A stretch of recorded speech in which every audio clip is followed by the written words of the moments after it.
The road to Hodur was long and arduous.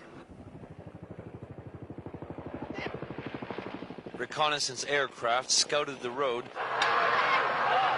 but the only resistance came from the elements. When the convoy passed through Oaji, halfway to Hodur, jubilant crowds came out to greet it.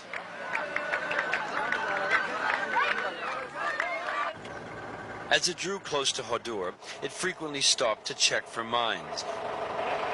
There were fewer than first feared. On Christmas morning, the coalition forces entered the town. They fanned out and prepared to set up the base from which French forces will keep the peace and help get food to outlying areas. We shall be able to double the quantity of food coming here. The roads are more secure, so the food will be able to come by road.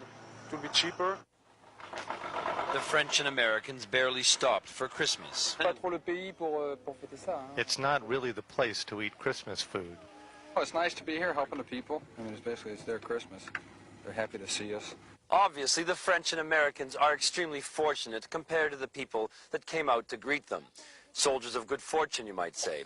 There's a certain humility that comes with being luckier, and so they're the first to say that there are far more important things to worry about in Hodur than celebrating Christmas. Take Adam Mohammed. He's 5 years old.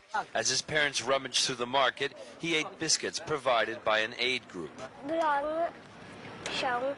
Adam Mohammed is a survivor. He says his older brother Abdullahi and his younger sister have already died.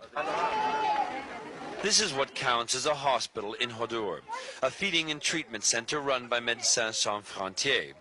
Doctors say after months of hard work, disease is a greater problem than starvation. Adam has tuberculosis, his brother the measles.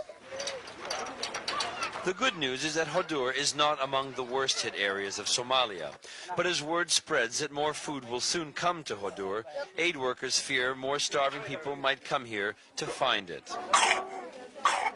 Stefan Katsonis, CNN, Hodur.